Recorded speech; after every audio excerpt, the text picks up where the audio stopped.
What's up, John Kramer? I'm your guide Q, and today we're doing some AITA. Let's get into it. Am I the antagonist for calling my fiance delusional and not letting him punish my son? My fiance, 40 male, and I, 36 female, have been together for 2 years. I have 3 kids from my former marriage, 7, 11, and 14. My fiance loves them and treats them as his own, but he constantly complains about certain behaviors and says that the kids lack some forms of discipline. I never understood what he meant, but mind you, he's a teacher and can take his whole discipline thing a bit far. I noticed that he's been doing some tests lately to see how they'd act in certain situations. For example, he once left his journal lying around to see if any of my kids would snoop. He would also leave money lying around to see who'd touch it, or even lie saying who wants Skittles to see if any of the kids would come to him downstairs. The recent one that I wasn't aware of till later was yesterday. He told the kids he lost $1 from his pocket and offered $10 to whoever finds it. The kids began searching the house for an hour. My 7 and 11-year-olds couldn't find anything, but my 14-year-old went to my fiance and told him he found the dollar and gave it to him. My fiance lost it and started yelling, "Ah, gotcha now!" My son was confused. Turns out my fiance didn't lose any money and lied about the dollar to see how the kids would react. My son had obviously failed because he pretended to have found the dollar, but in reality he took it from his allowance and gave it to my fiance hoping to get that $10. My fiance said that because of my son's dishonesty and greed, he'll punish him by taking all of his allowance for the month, as well as electronics being taken away for a week.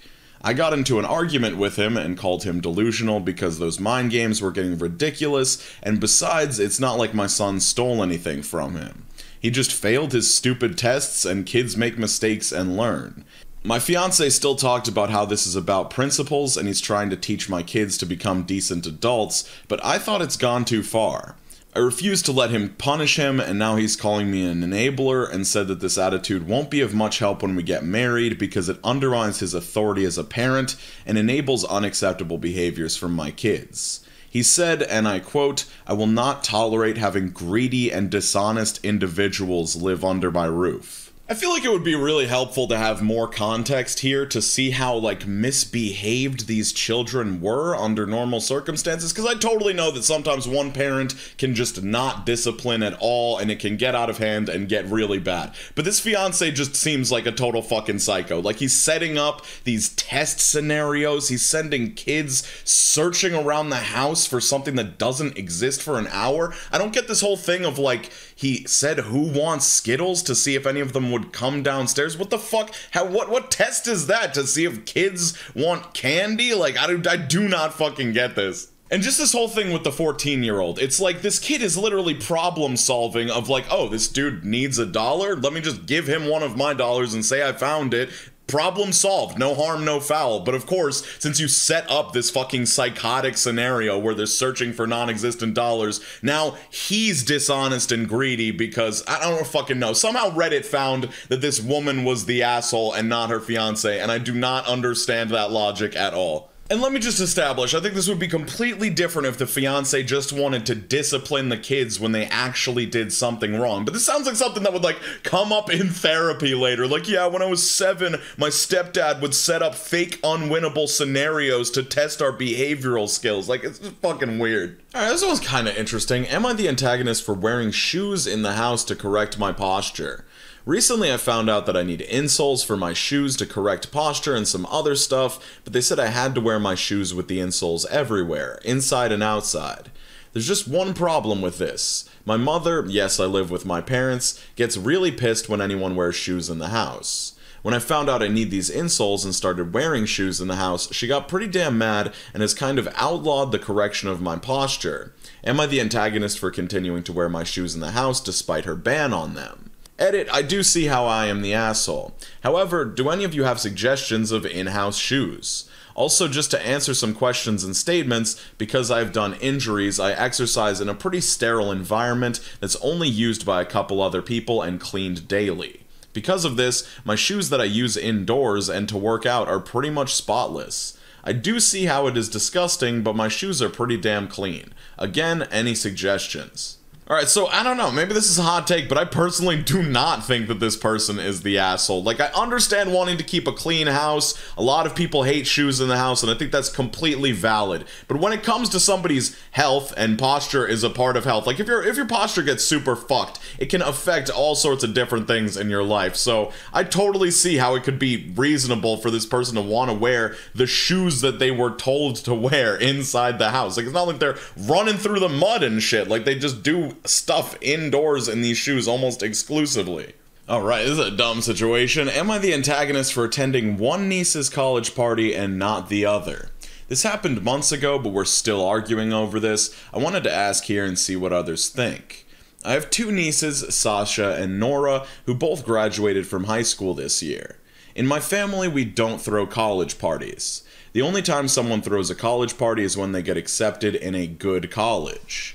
Sasha got accepted in a good college, but Nora is going to community college. The problem started when both my sister and sister-in-law, their moms, decided to throw parties in the same day. The parties are also in two different towns, so there's no way I can attend both. I don't know why, but none of them would change the date. Eventually, I ended up going to Sasha's party as she is the one who got accepted in a good college, and like everyone else in our family who did the same, she deserves to have her party. Turned out I wasn't the only one who thought so, and almost everyone in our family has decided to come to Sasha's party. Nora's mom was extremely angry. She called us all out and yelled at us and said that we were assholes. It has been months and she's still mad and not talking to anyone. Edit, do me a favor and tell me how I could not be the asshole here, because I only see my options were 1. Go to Sasha's party, which everyone clearly thinks was the asshole move, go to Nora's party, which I don't see why it would be any different than going to Sasha's, cut myself into 2 pieces and send each piece to a party, which seems like what everyone is suggesting. Edit, I see a lot of projection here in the comments. So because we didn't go to Nora's party, we've been neglecting her and favoring Sarah their entire lives? Where did you even get that from? And do you really believe that 2 achievements that are not equal should be equally celebrated? Both girls play sports, so if Nora's team won and Sasha's team became 9th, should we celebrate both of them equally?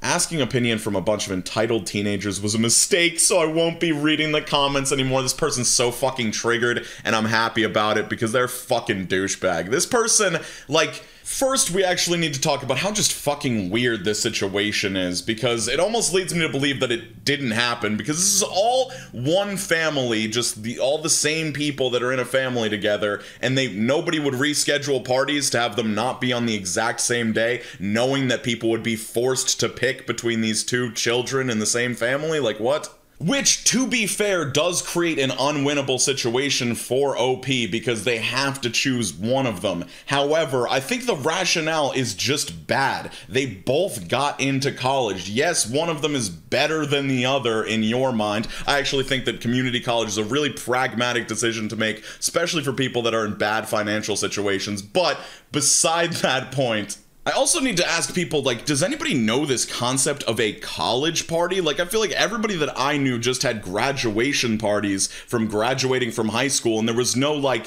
oh, you got into this school, so now we're gonna have a separate party for that. I don't know, maybe I just don't understand the value of getting into a really, really good college, but for me, it just seems like you're trying to present it like you love both of these kids equally, as you should. They're your nieces. So if they were your children, would you just say that, like, oh, your achievement is not enough, Nora? I'm sorry, we're not gonna have a party for you, we're gonna have a party for Sasha, because she got into a real school. Now go grind out your 2 years at community college and then go fucking flip burgers at McDonald's, you loser.